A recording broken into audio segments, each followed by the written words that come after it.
Mrs. Evening, all evening. Can you hear me? Testing, testing. Like shit.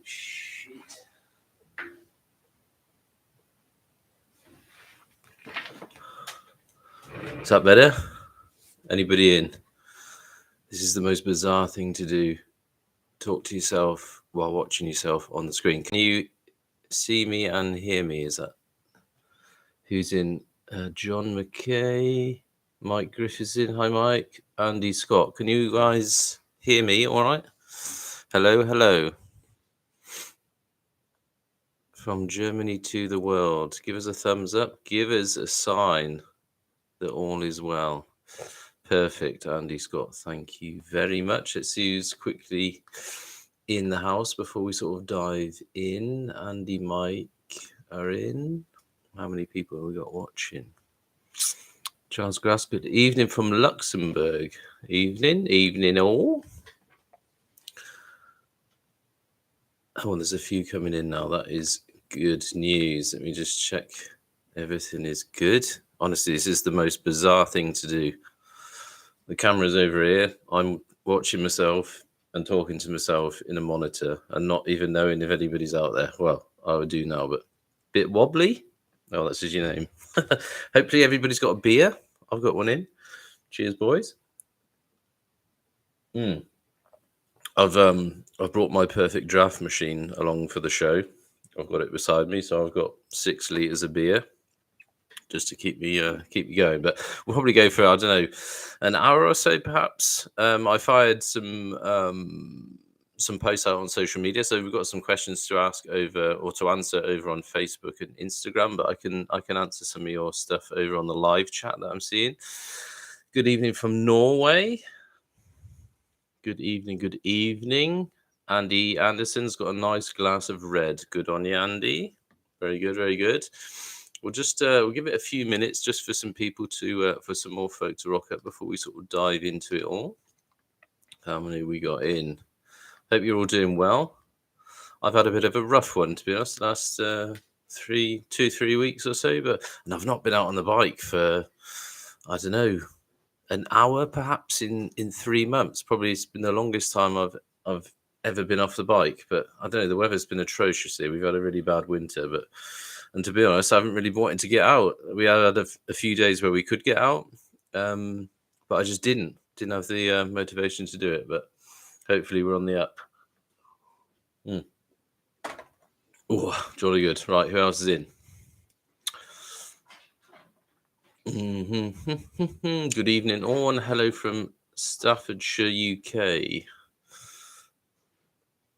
Looks awfully dark there. Do we need some more light?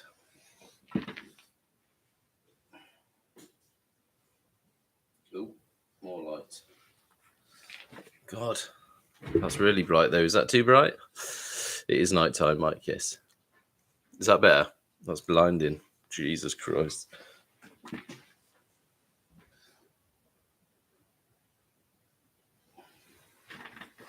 wanted to make it all romantic. Right. Who else is in?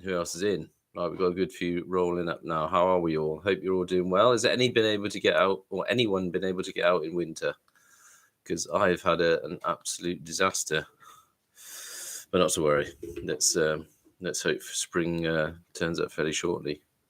Mike, I was out today. Good man.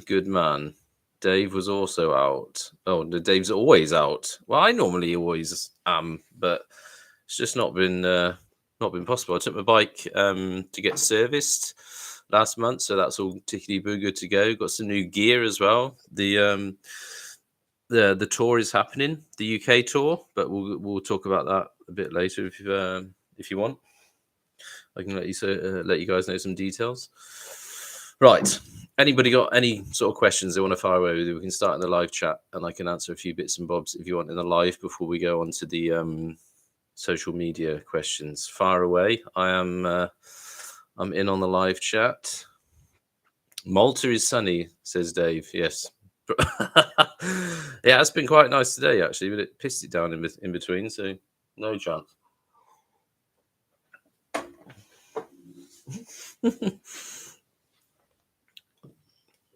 Right, what we got?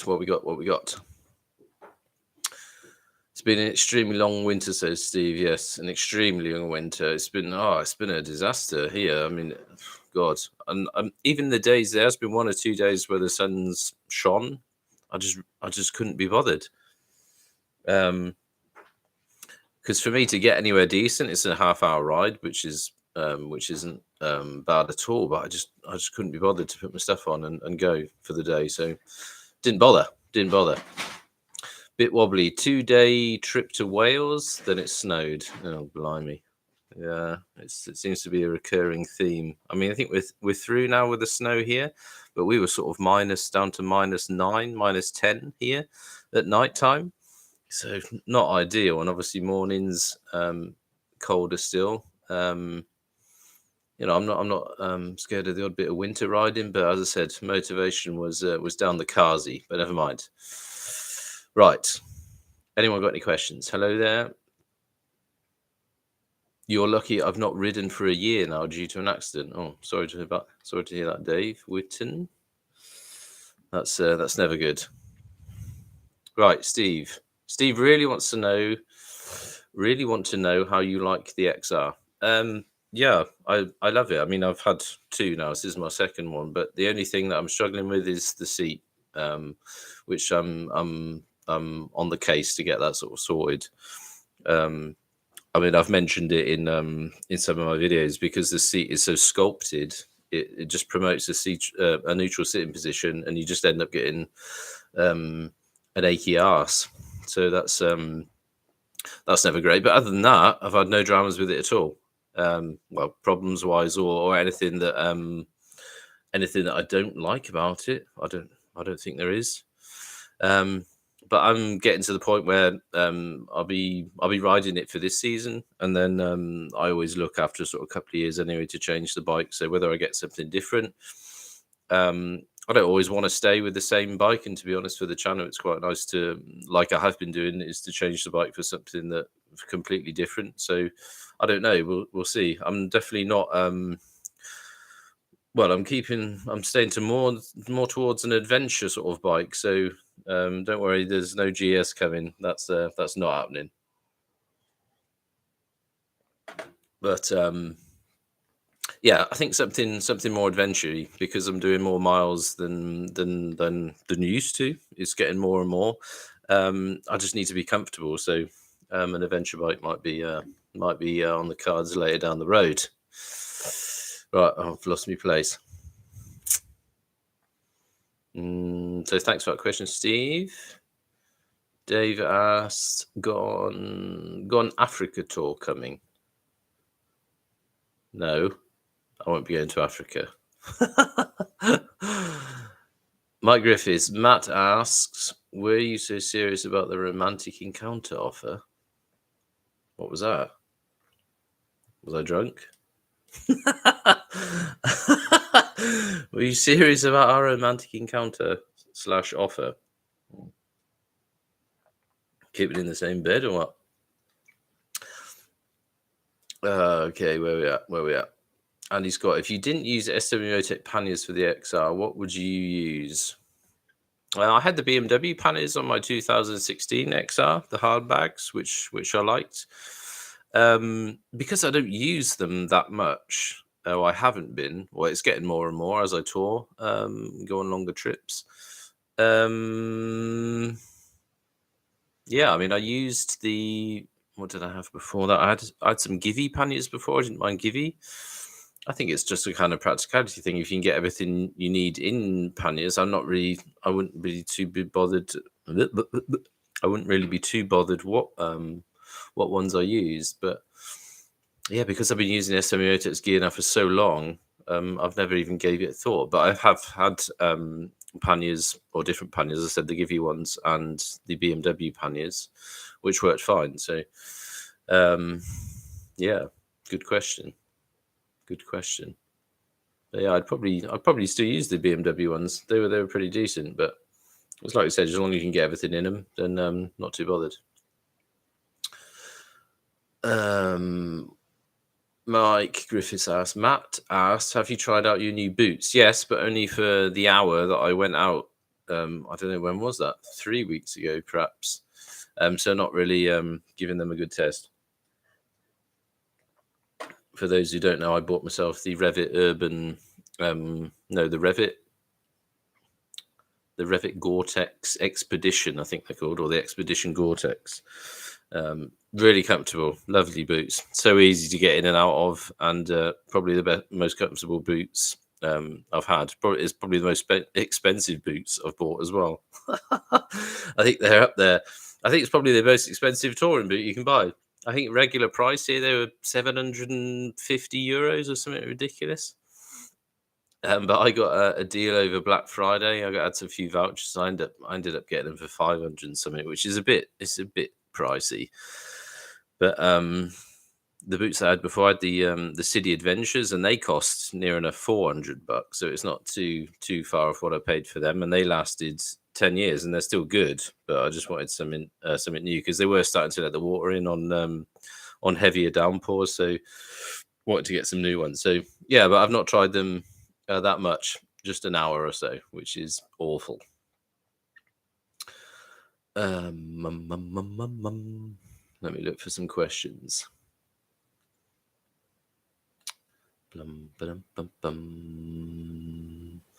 Okay, so nice to see some people are getting out, which is good. Any Sav 1200 GS, any KTM advice for AMC? No. I've not seen Andy of late. I've not seen his new bike, but I know he's been busy tarting it up and making it his own. So looking forward to meeting up with him at some point. We did want to get together here, meet up here and do a live together, but the weather's just been that rubbish for him to jump on his bike and just come down for a live. I think he wanted to sort of tie it in with a trip, so I don't think he's been able to get out either. So yeah, it seems to be snowing still in places. Dave, got any tours coming up before the UK? I mean, I'm coming to UK on, I think it was the 26th or 27th of July. But anything before that, I haven't booked anything. I've got another tour in August. I think it was in August, late August.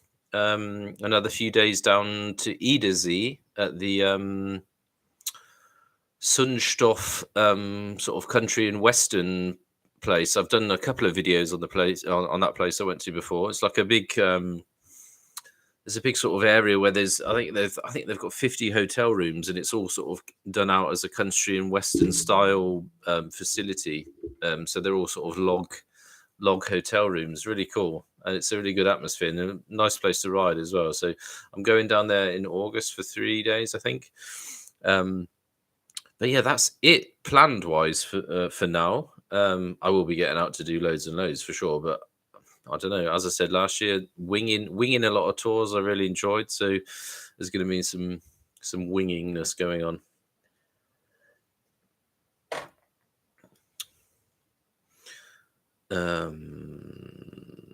Let me just scroll through a few GS questions. Okay, let's put this GS thing to bed.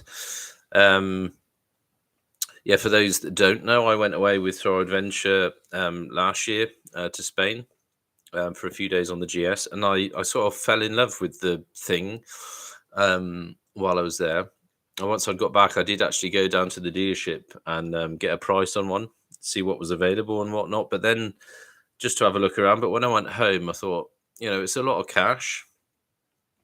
And I was thinking at the time, it was a kind of possibly a novelty thing, because it was amazing to be riding in Spain because the roads were so good, and doing off-road as well at the same time.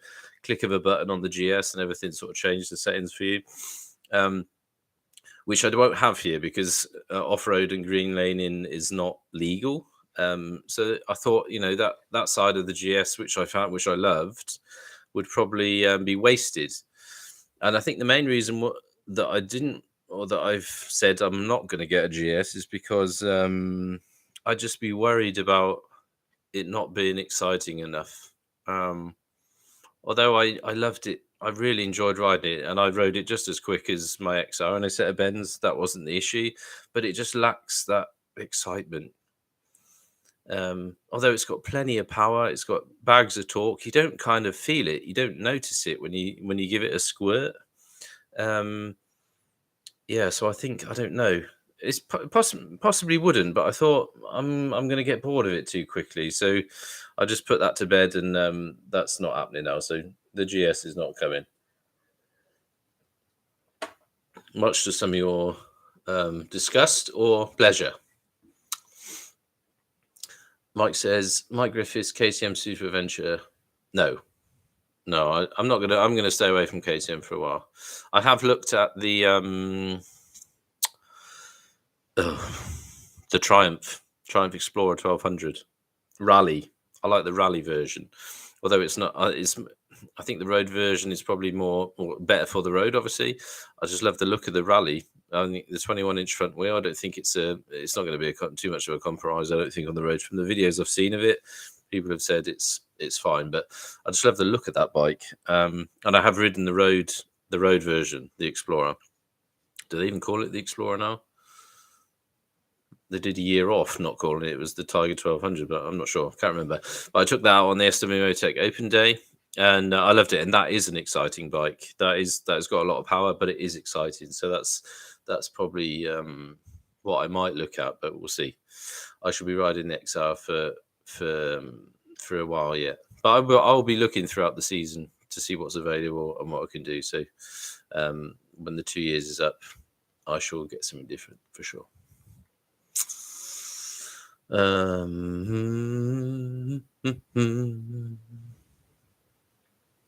Mike, your O is still missing, Sean. Yeah, can you see that there?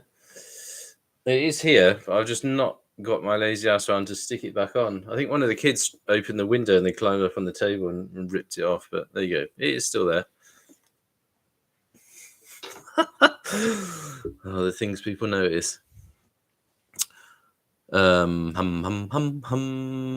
Adrian says, I went from the latest XR to the GS, then to the Multistrada V4S Sport. Ducati is an awesome package. Yeah, I might even look at that. The Multistrada is a bike that's been on the radar for a long time. I test rode one 5 years ago, the older bike, and I loved it. It's just here. It's so expensive for the bike, and the running cost, servicing, it's shocking here. It's like the Ferrari. I mean, I don't know if it is in other countries, but I was asking a guy that owned a Multistrada while I was in the dealership what he paid for his service that he was having at the time, and he said it's costing me €1,100 for a service. That wasn't even a valve check or anything. Oh my god.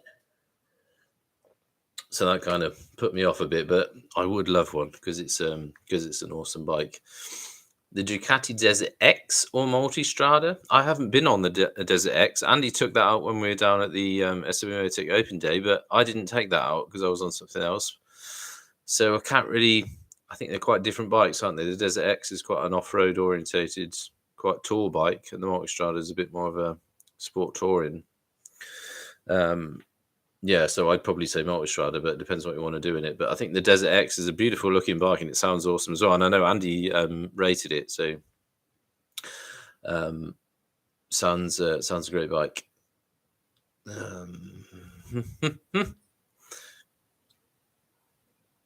Oh god, flick through it too quick.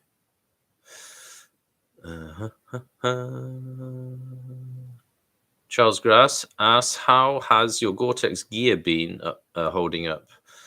I want to get a laminated suit, but I'm still suspicious if they're really permanent. Yes. I've had no issues whatsoever. I've had no seepage, leakage, especially around the gusset. No, it's amazing bits of kit. And I've been in some downpours with them, and I've had that suit now for a couple of years. Has it been a couple of years? Possibly. Nothing, no problems at all. So yes, it's a lot of cash, but it's definitely worth the money, Charles. So don't be worried about that. I mean, I've only had the from Rucker, the laminated suit, the GoreTex Pro. I've not tried other brands. There are other brands that are laminated and significantly cheaper. But again, it's whether that would hold up or not. There's going to be some sort of compromise when you go with a slightly cheaper suit. So we shall see. Dave Whitton says the stuff that has kept me sane in the past 12 months is TLR, AMC, and TMF. Magic. Yeah, I mean, I've been going insane, if I'm honest. But I loved editing the last Euro Tour videos. I had a blast riding it while I was there, and editing it was awesome. I enjoyed it so much. So look forward to that. I think we'll probably what we can talk about now is the UK trip. Before we answer any more questions, so the UK trip is happening. So I've got the ferry booked. I can't remember exactly if it was the 26th or the 27th of July. Hold the phone. I can probably tell you now. So I'm going 27th, which is the Thursday. So the overnight ferry from from Rotterdam to Hull. And what I'm going to do then, I don't think I've got the routes. I have got the routes all planned. I've been a busy boy. Matt, you'd be proud of me for making routes. So yeah, the plan is overnight ferry on the 27th, and from Hull I'm going up through sort of the Yorkshire Dales, the Lake District, up to Scotland, where I'm going to stay at my folks overnight. They're in sort of South Irvine, Kilmarnock area, so I'm going to stay there, and then from there I'm going to go up for a week. Just do Scotland. I'm just going to be going to Scotland. So from there, I'm going to be heading north past up past Loch Lomond, and then starting. What the hell are you doing? Somebody's playing with a lightsaber. I'm going to. Where was I? Yeah, make my way up to the NC500. Probably do the majority of the NC500 over 4 days. Then head back down south past Inverness, and then do some more of sort of inland, because although Scotland is mint, and or the NC500 is mint, there's a lot more of Scotland to visit. So that's the plan. I'm going to be in the UK for 8 days. So yeah, it's happening. It's on the cards. It's booked. All my hotels are booked, and that was difficult. It was a bit of a nightmare. There wasn't much available, and I booked that. I booked it all in February. So I can't remember who it was, but somebody said to me, definitely don't wing that tour. You need to be booking in advance. So that got done, which I was lucky, because there wasn't many hotels available, but we're all good. So that's what's happening. That's July. So that's the UK tour happening. So if I should probably post some bits and bobs of where I'll be. I'm probably not going to be doing sort of any sort of planned meetups, because I'm going to be slightly on the clock with the tour and the miles that I'm doing. But if people are in the area, then I'm happy to stop and have a quick chinwag over a coffee and a bacon bap. Right. Where were I? Lost me place. We were talking about the GoreTex gear. What about the Triumph Next 1200? Yes, we talk about that. Okay.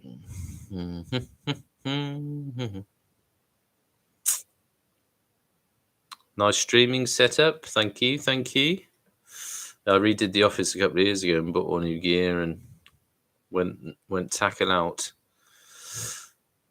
Foolish Code got those SW Motec foot pegs for my 2022 XR. Love them. Awesome. Yeah, I mean, again, I installed mine, and I've probably ridden the bike twice since I installed them. I do need to adjust them again slightly. I'm still not getting under the gear lever as comfortable as I'd like, so I need to give the left one another bit of a tweak.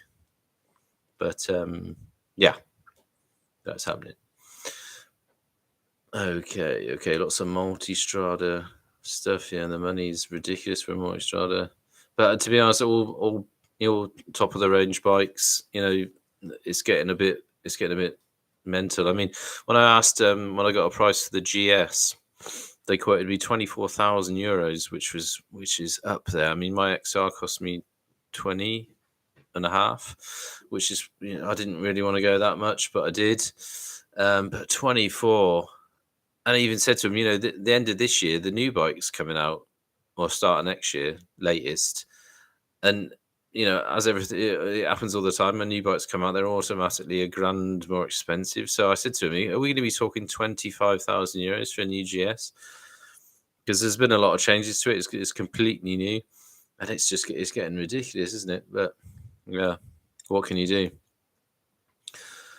Okay. Powers in the Philippines says, in the UK, owning a GS is pointless unless you go off abroad. Yeah. I mean, when you think about it, when we're talking €24,000 that they quoted me for, which is a shit ton of cash. And you're not going to be using the bike to its full potential and everything that it can do. You are wasting some of it. So not ideal, but as I said, these bikes are getting expensive. I know the Triumph, I think the fully loaded Triumph, the 1200 Rally, I think that's knocking on the door 22, 23. So it's still fairly tasty if you go for the big, I think the Explorer is the one with the 30-litre tank, right? Otherwise, it's just the normal 1200 Rally or the 1200 Rally Explorer. I think that's correct, isn't it? The Explorers have got the 30-litre tank. So if you go 30-litre, which I probably wouldn't, because you don't need to. If you're riding in Europe, there's petrol stations everywhere. So there's no real need to have a 30-litre tank, I don't think.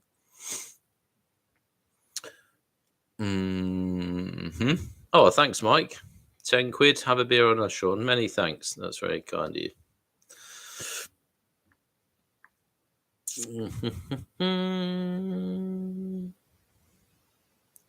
Matt says, time for you to admit that you need an MT10 in your life. I do like it. I've ridden it. But again, I don't know. I'm not going to rush back to a super naked.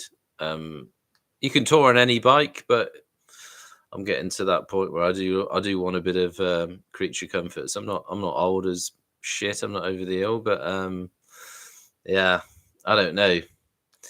I need to. I just like to try new stuff. I don't want to stay in the same sort of genre or same brand. I just want to try as many things as I can while I'm working and while I can afford stuff. I just want to try different bikes. So I think having had an adventurous bike, I mean, I'm never going to get a sports bike. It's just not feasible. If I had for a second bike, perhaps you maybe look at that. But for the one and only bike, it's not going to happen. So I've had everything else apart from an adventure bike. So I think I'd like one. But we shall see.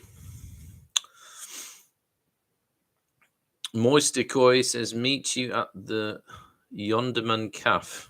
Okay. I probably need to Google that then, right? The Yonderman Cafe, not sure where that is. Pika's Paul says, all that in only 8 days sounds like a tight schedule. No. I mean, I've planned every day. I've routed every day. Some days I'm only doing 300 Ks, which is fine. And then I think the first day that I'm going from the ferry to my folks' place, 420, 430 Ks, which is still, it's a long day, but that's feasible. But other than that, I think I've got 4 nights to get around the NC 500, and each day I'm doing 300 Ks ish average. Say some days a bit more, some days a bit less. So I don't think it's too much. And then I've got 2 days to bugger around sort of inland before I go back to my folks' house for an overnighter, before I then ride back then to Hull to get the overnight ferry. And from their place down to Hull again, I shall go a different route to get back. What is that? That's not the Lake District is west, right? Let me see. Yeah. So I'm doing the Lake District up through the Yorkshire Dales, Lake District, up towards Scotland, and then on the way back, I'll probably go through sort of the North Fen. The North Pennines, probably. Yeah, I haven't planned that route at all yet, but I shall play that by ear. So, yeah, I don't think 8 days is too much or too little. Charles says, I'm going to be in Scotland for 10 days in May. I haven't booked all of the hotels, but I think I need to soon. Yeah, definitely. I mean, that was a definite eye-opener, because normally when I tour here, especially within Germany, you can get a proper nice hotel for $50 a night. And a lot of the time in Europe, if or down in Switzerland, not so much, although I did manage to do it in some places, sort of Austria, Italy, France. France was a lot cheaper. I was paying sort of 35 a night. But Jesus Christ, the prices in the UK for hotels, I've had to go bit at market. I think it's a couple of hotels I'm spending, I think, 170 quid a night or something, because I didn't want to get shitholes or anything, but I didn't want to sort of go too mental. But in some places that, sort of cheaper places were all booked, so I had to go a bit more expensive. But I'm not bothered. I don't care. It's only money, isn't it? Fuck it. Let me just get another beer on the go.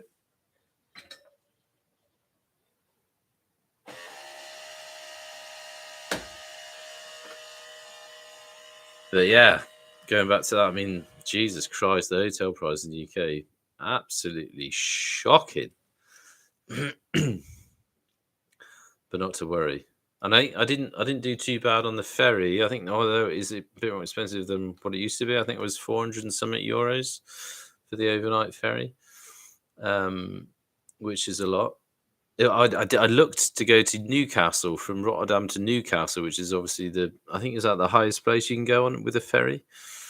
But that was 1,000 and something euros return. I thought, what the? Not having that. So I've gone for Hull, which is 400, which is a lot more feasible, and that gives me then another nice ride up through the UK. So not to worry. Yonderman Cafe is in the Peak District. Okay, I'll have to Google that. Let me just type that in now before I forget, because otherwise when the chat's gone, I won't see it probably. Yonderman Cafe. Okay. Excuse me. Let me just check it out. See where that is. Okay. Just south of Manchester. Oh yeah, but I'm not going to be going down that far though, because from Hull I'm going to be heading sort of west towards Leeds, and then picking up sort of Yorkshire Dales, Lake District, and then heading up north. But yeah, I shan't be going as far down as that, but we shall see. Never say never.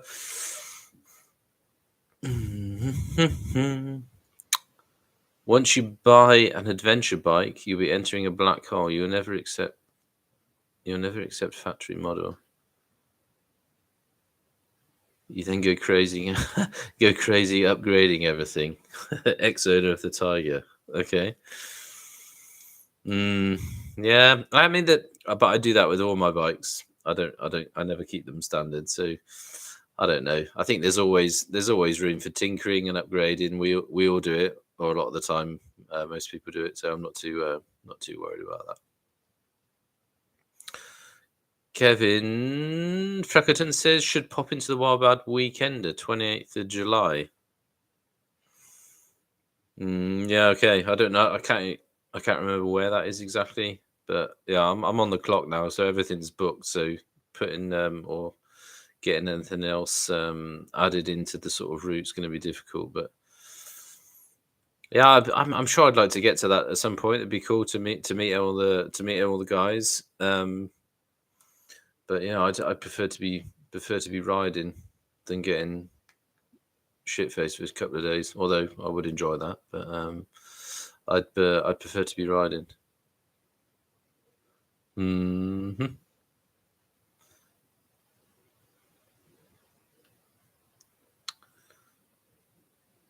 Prices of everything in the UK are shocking. Is it really? Oh god! I mean, last time I was in Scotland, I think I paid £8 for a pint of beer, and he fell off my chair.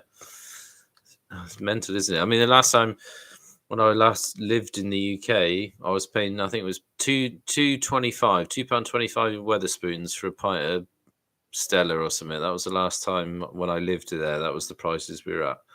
And now £8 paid for one last year. Shocking. Right, let's head over to Facebook and Instagram. Let's answer a few questions that people have bunged in over there. Let's go to Facebook. Is that too bright? Hopefully not. Okay. Owen Lane asks, I don't know if he's in the chat. I've not... let me check. No. Okay. What bike did you inspire to own when you first started riding? Well, I started a bit later in life because just for lifestyle, military life and whatnot, I'd have, and my ex-wife wouldn't allow it. So I was quite late to the table with it. But I always had pictures of Ducati 916 posters on my bedroom wall. So that was probably some form of Ducati, but the 916 I had a poster of on my bedroom wall. So that was always a bike that I liked. Ducati in general, but never owned one, but wouldn't mind. Anyone see that new Street Fighter that's out? The new V4, the tweaked one. It looks awesome in black and grey. Oh my god. But again, that's going to be shocking. What else we got here? Glenn Radcliffe. Oh, he's got a few questions. Let's bang through a few of these. I can't speak English at all these days.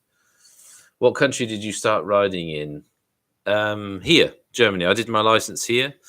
So I've never ridden in the UK as yet. So that will change in July. But I hardly ever driven a car in the UK. I did my tests, my car license in the UK when I was 17. And then just before my 18th birthday, I moved to Germany. So I've not driven much at all in the UK. A few times, obviously, on holiday and whatnot. But I find it bizarre. So it's going to be interesting not to have a horrific accident when I ride over. She'll have to concentration is going to have to be at a high level. Put it that way. Question 2 from Glenn: did you do your test in the military or in the army? No, not my bike license is the only one I didn't do. I did my car, trailer. I got my bus license, tanks. I did all that, all in the military. But biking, my bike license is the only license that I have that I didn't do in the army. I had to pay for that one. God damn it! But all the other ones I didn't pay a cent for. So that was a winner. He's taking his time. Question 3 from Glenn: the first bike you bought? The first bike I bought was the Honda CBF 600. That was the bike I learnt on. So I thought, sod it, I'll buy that one, and then or buy a new one, and then I think I didn't even do a year on that bike, but I just thought keep it simple, keep it familiar. So I bought the CBF 600.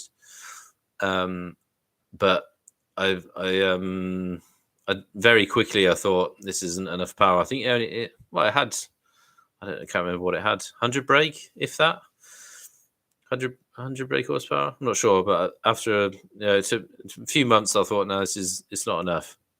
So then I went from that to I think the Tiger 1050 after that bike. So up to a bigger bike with what do they have? 130 brake horsepower, 140-ish. Can't remember. But yeah, that was just a bike to sort of learn the craft, to get used to riding. So I bought the bike that I sort of learned on. So the Honda CBF 600 I bought. Question 4 from Glenn: your first crash? I've never crashed. That came up on Teapot One's podcast. It's no word of a lie, and I've not crashed a car either. I've never had an accident in a car or bike since I was, when did I start? 17, and I'm now 41. So there you go. Nobody believes me, or found it hard to believe, but I've never crashed anything. Don't know what that is. Must have some sort of good guardian angel. I don't know. I mean, I like to get a bit of a lick on, but I don't know. I consider myself quite I don't know. It's hard to explain. Not that I can read every situation, but I think I'm kind of sort of situation aware quite tuned in. Obviously, you know, there's times where you lose concentration, or there's something will happen that you have no control over. But yeah, there you go. I've never had an accident, bike or car. What has been your best bike? Probably the Super Duke, the 1290R. If it had been a bit more reliable and the dealership sort of network and the customer service had been a bit better, just for the sort of excitement and thrills of that bike. Not the most practical for what riding I do, but for just shits and giggles and pure thrills, that's probably the best bike I've had. Thanks for that, Glenn. Mike Griffiths asks, "I've got one for you. If you could design your own bike, what would it be?" Well, that's hard to answer just off the bat. I think it'd have to be, the engine would definitely be a V-twin or a V4. And probably if I was designing my own bike, it would be a sort of a super naked. I wouldn't sort of design my own adventure bike or anything, but I think just for sort of pure shits and giggles and the thrills, it'd have to be a super naked with a V2, V-twin with a V4, perhaps. V4 or V-twin, mine, I think. But yeah, kind of hard to answer that one on the spot, but it'd have to be a V4 or a V-twin, I think. How it would look, oh god, no idea. Jokte asks, "Do you think the European manufacturers are finally catching the Japanese in MotoGP or World Superbike? Or like me, the current run of Euro success is actually due to the Japanese backing down to cost?" I don't know much about that, to be honest. I've had a year off MotoGP. I didn't watch much of it last year, but this year I have done. I want to sort of keep or get back into it. I know Marc Marquez. I'm just looking now. He got pole, didn't he, for tomorrow, which is good to see. I think once he had his off or his injuries, I kind of stopped. I didn't watch every race then. I religiously watched all of them before that, but then it kind of sort of died off a bit. But nice to see. I was watching Jack Miller and the Ducatis are doing well, and I think let me just look here now. Jack Miller's on the KTM. Oh, he's qualified 5th. That's pretty good. But yeah, so the Ducatis, the Aprilias, Yamaha has had a stinker. Quartararo's qualified 11th, whereas Morbidelli 17th. So Yamaha, a bit of a nightmare. But Ducati seem to be sort of, I mean, they're throughout the field. There's so many Ducatis. But so you got them at the top, in the middle field, couple down at the bottom. But yeah, I mean, Marc Marquez seems to be the only one that can ride that Honda. Whereas Joan Mir? He's on he's qualified 14th on the Honda. So he's not gelled with that as yet. Alex Rins on the Honda, 16th. Yeah, I couldn't say, to answer your question. I don't really sort of follow it enough to know the ins and outs of that sort of stuff. But I do want to keep up with it. But I should be looking at that tomorrow. I don't know when the race is on. Somebody bung me down a time in the comments below when the race starts. Right, that's Facebook. Let's see what's happening back over in the chat. How many people are in? I don't know. Oh, 36 people. There you go.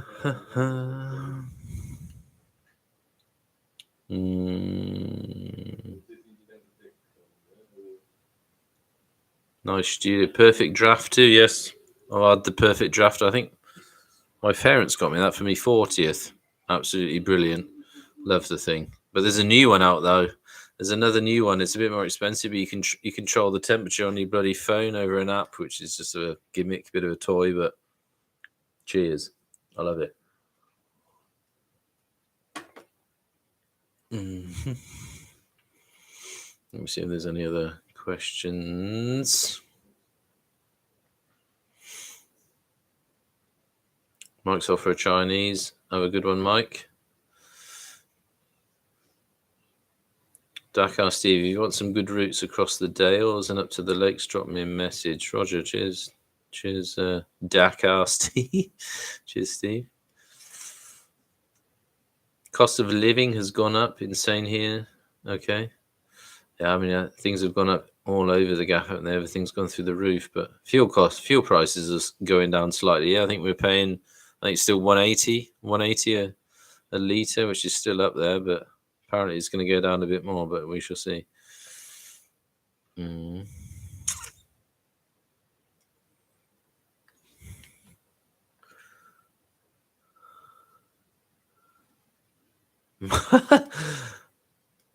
Matt here. Mike has gone for the food. Get a new draft machine for the Winchester pub. Yeah, I mean, 2 would be nice. Just so I doesn't have to cart it about from wherever I'm sitting and wherever I want to drink. I mean, I've never had it up in the office before. I just wanted to get it up here for today. But either in the winter, most of the time I had it in the kitchen.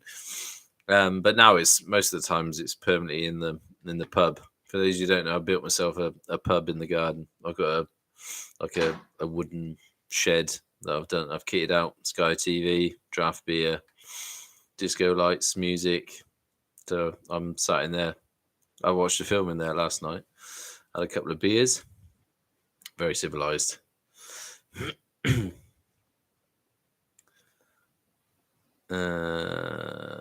Powers in Philippines again says 2 accidents in my life: Yamaha RD250 and the Fireblade. Both nearly killed me. Yeah, that's never good. Never good. I mean, no, not for, I've had a few near misses for sure where I've nearly had an off, but I've never binned it. All right, we'll go head on over to Instagram. How long have we been going now? 45 minutes. Do a few more questions on here, and then we'll go back to the chat and see what's happening there. Motorbike Tourer would like to know, who would you want to go with, and where would you want to go if you had anywhere to tour? Well, having watched AMC's Norway tour, and I've never been there myself to Norway, I think Norway has to be. I might even look into that possibly the next year, perhaps. We'll see. I definitely want to get there, so I'd probably go Norway. Who would I take? I think I'll have to take somebody to keep spirits high for a laugh. Probably someone like Billy Connolly. I love watching Billy Connolly. Or Dave Chappelle. I've been into Dave Chappelle a lot lately, watching all of his stuff and listening to his stuff on Spotify while I'm at work. Probably someone like that. I have to be a comedian. Okay. Motormar77. Hopefully a few beers deep in at this point. You wake up and have the power to change or make a law, that it would be and why. You get the power to find out when you pop your clogs, but only get given the day, i.e. Tuesday, or the week or the year, not the date. What are you choosing? If you pop your clogs and you got to know when, oh no. I'd have to go the year, just the year. You wouldn't want to have the day with a date. Or did he say without a date? Given the day, i.e. Tuesday, or the week or year, not the date. Okay. So either the day, week, or year. I'd go year. I wouldn't want to know exactly when. Oh, God. That's rough, that. Nobody wants to know that. I'll just go with the year and just live every day to the full. And then, yeah, I wouldn't know when. I wouldn't want to know when, the day or the week. Nah. Thanks for that one.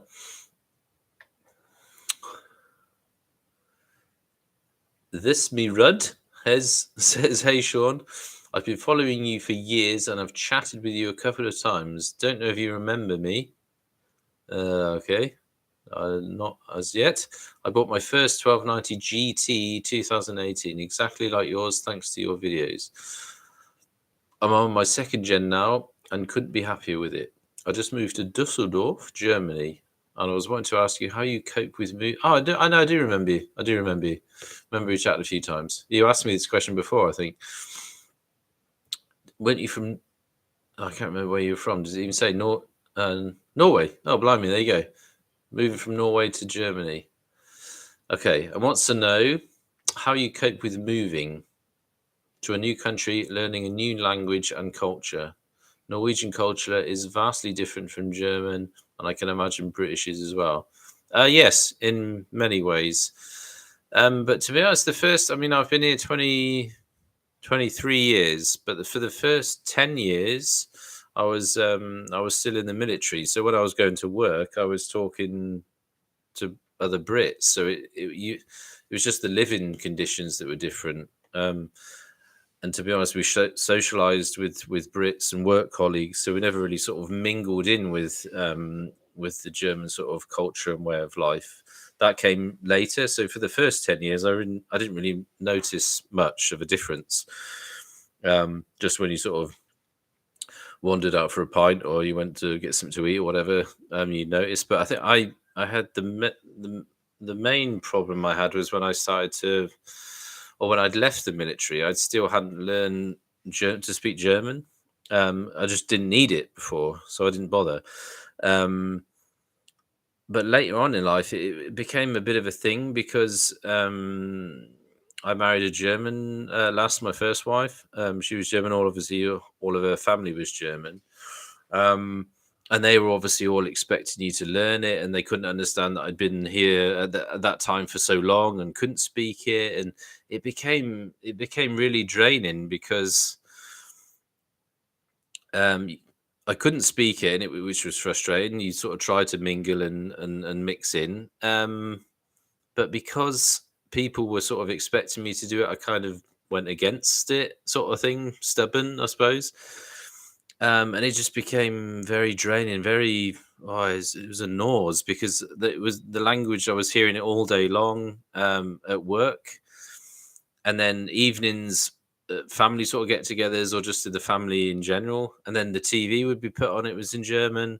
It was all very draining, and I found it really difficult to get to grips with it. And I only started learning the language. I got thrown in at the sort of the deep end when I finished with the military altogether, and I started working here in Germany for a German company. I had to speak it, and it came quick. I learned it pretty quick. But that was kind of the main thing. It was so draining, not being able to speak it and listening to it all day. It was a bit of a nose, but I think for the people, it depends where you go. The touristy places and down the south of Germany, they're a lot more friendly than they are where I live here. But you meet nice people everywhere. But in general, it's a bit different, which takes a bit of getting used to. But you kind of get into the swing of things, and you do get used to the people. But I do miss the UK for that reason, because the UK is a lot friendlier than it is here. I think the last time I went back to the UK and I went into a Starbucks to get a coffee, and the lass behind the counter even spoke to me, and she was being sort of just friendly and asking me about my day. And I was so shocked that this girl was talking to me and wanted to, I don't know, because I'd been here for so long, I thought, oh, you cheeky bastard, don't be so nosy. She was just asking about my day and what I was up to and what I was doing and where I was going. And I was completely shocked, because nobody would do that here. Nobody will chat to you when you go into a supermarket or wherever, a coffee shop, and nobody will ask you about your day here on the checkout and whatnot. So that took some getting used to. But in that respect, I've been here for so long now that that I don't really sort of notice that now. I just do my own thing and get on with it, and then everything all is well. So thanks for that question. But yeah, it was a bit difficult at the start, but although I've got to a point where I've lived here for so long. I've lived here longer than I did in the UK. I'd still never call this place my home, and I do miss the UK a lot. It's not everything, for some reason. For some things, not sort of housing and whatnot is much better here. You can get a lot more for your money for housing and whatnot, and cost of living standards is probably a bit less than UK, perhaps. I don't know, but I do miss going. So I'm looking forward to coming back. I'm missing the pubs. I miss the food. Miss the people. But yeah, whether I'd want to live in the UK again, I don't know. I'd probably not want to, but yeah, you never know. Never say never, but there you go. Doc 9652, you suddenly have 30 grand to spend on a bike. What would be your choice? Don't pass the arseless chaps law. I'd probably stick to what I've said a lot of times when I've been asked about that. Probably the Multistrada Pikes Peak would be a bike that I'd buy if I had 30 grand to wax. Depends, I suppose, if it was my only bike. It would definitely be a Ducati. Pikes Peak's Multistrada or the new Street Fighter V4 would definitely be one of those two bikes. Just because I've never had one, and just because it's so expensive, and it is the Ferrari of motorbikes, isn't it? So I think I'd love to own one. So if I had 30 grand, probably get a Ducati, Street Fighter, or Multistrada Pikes Peak. Bannister 482, would you still take the Street Fighter or the Ducati Street Fighter V4 and Catherine Hegel to the show where the aliens be? That came up on Teapot One's podcast.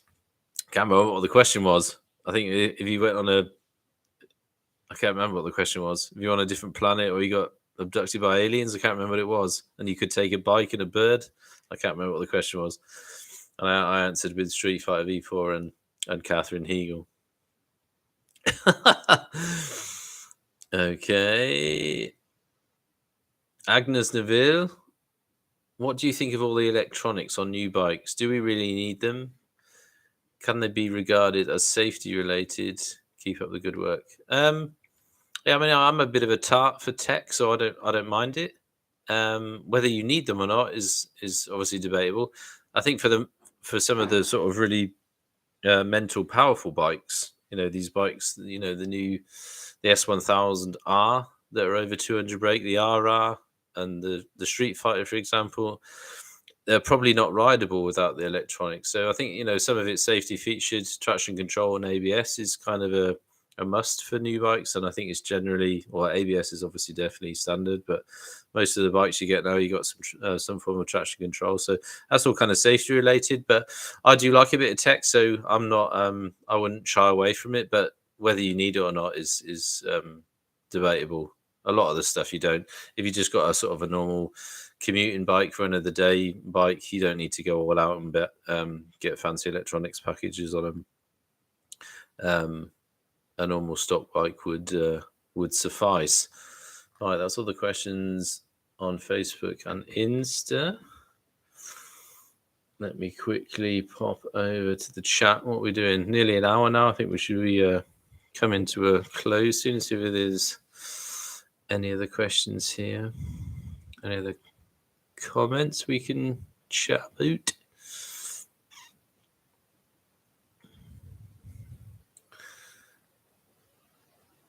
Evening, fellow, or should I say chunky Gary Barlow?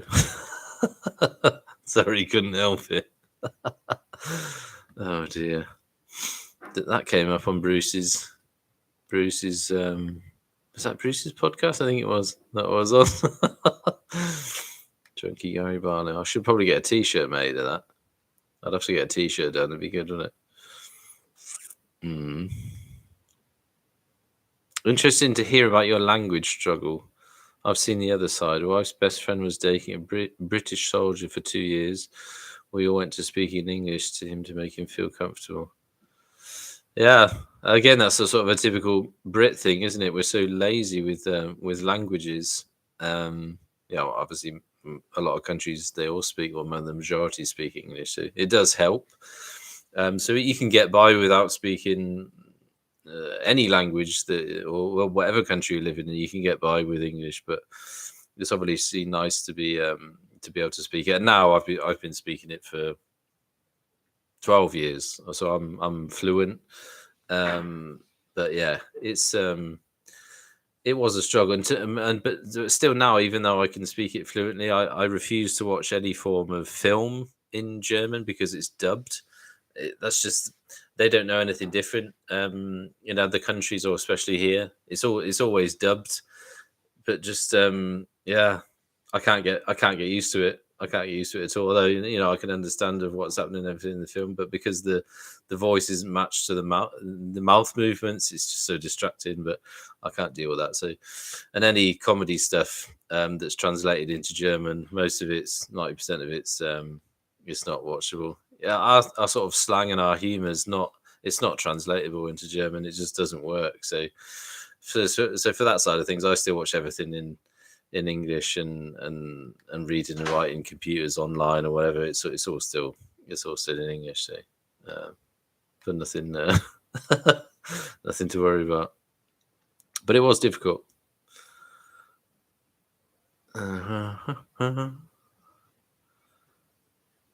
Okay. Paras in the Philippines. Damn, I left the Paras and marched straight out of the airport. Now live in and work in Dubai.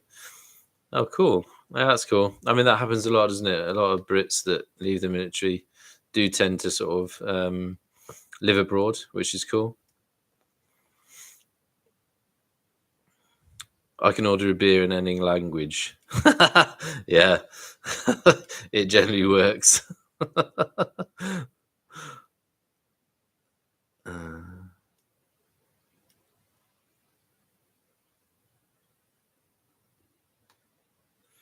Okay, I think we're sort of done for all the questions. Let me just check over on social media if there's anything that we've missed before I sort of slowly bring this to an end. Anything else that you want to chat about while I'm here? Bung them down below before I sort of... I think we're done with those. Social media.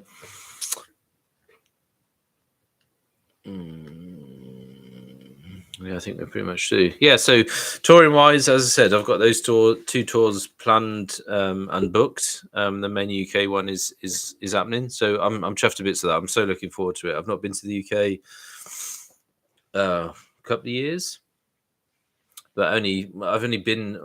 I tend to go every year to the UK, but it's just to visit sort of family, friends, and whatnot. So I don't do too much when I go over there. So this is the first time I'm actually coming over on my Todd, where I'm actually going to see some stuff and do some stuff on my own. So I'm really looking forward to it. And as I said, I've been missing it and wanting to get there for a long time. So that's going to be awesome.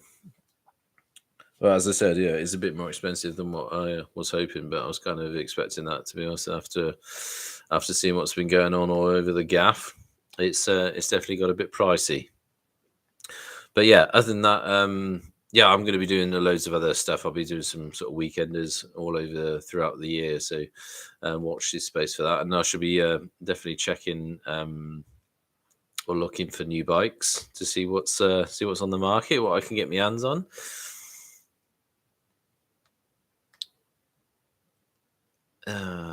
Anything else?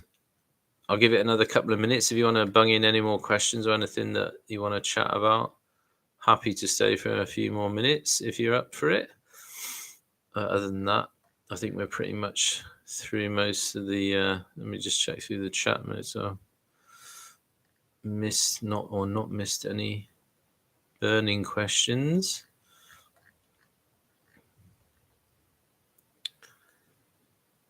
How many Ks have I done on the XR? I think I'm 9,200, 9,300-ish, something like that, which is fairly poor for the year. I normally do about 15-ish. Well, it has been more than that some years, but I generally do about 15,000 a year. And they're all sort of fun miles. I don't commute to work or anything. But yeah, this year's been a bit lacking. Although I got the XR slightly later on, so I'd have done some miles on the Super Duke R for that year. So I don't know. Maybe I did 11-ish for the year. So nothing rubbish, but I do tend to do a bit more than that. Right, I think we're about done. No more burning questions are coming in. How many of you are still here? 27 of you are in still. I think we're up to about 50 at one point. Yeah, awesome. Yeah, so nice to get a bit of a live chat done. It's a bit more of a bizarre thing to do. It's not easily done. It's a bit bizarre just talking to yourself to the screen. But as I said, I've not been able to get out and film anything new. And to be honest, all my content from last year, I think the last video that I released was my trip away with BMW that I did, a long weekender. So I'm kind of up to date with everything. So good to get a live done now, actually, to be honest, because content has now gone run dry. So I should need to get out soon and film some stuff. I've got some more vids to do in the garage. Um, I think I've still got to do one for Cardo, the Cardo pack or the Cardo Edge, Packtalk Edge. Still to do a video on that, so I'll get that done soon. But I need to get out and get some riding done. So I'll be looking to do that in the not too distant future, hopefully, if the weather bloody perks up.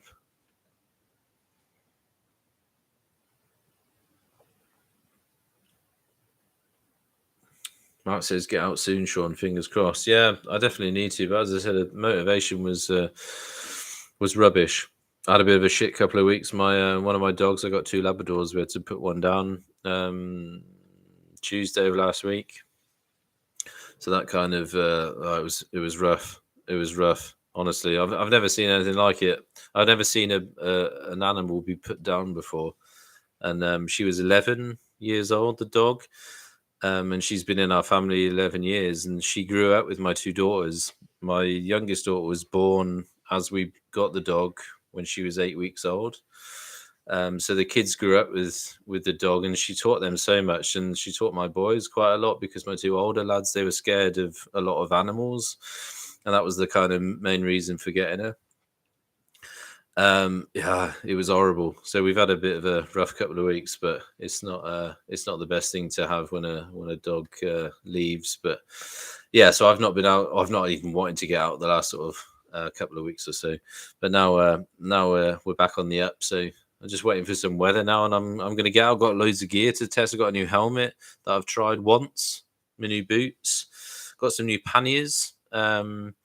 From SW Motec, the soft bag, fully waterproof ones. So they're going to get a test at some point.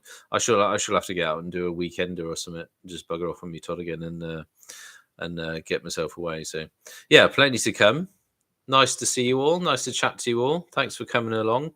Yeah, I'll keep you all posted. And maybe we should get some more lives done. It's not something I've done a lot of, to be honest. Maybe I should do a bit more, but we shall see. Yeah. Thanks for coming. I shall see you out there. Catch you in the next one. Keep your shiny. Keep this stuff flowing. And I'll see you out there. Cheers.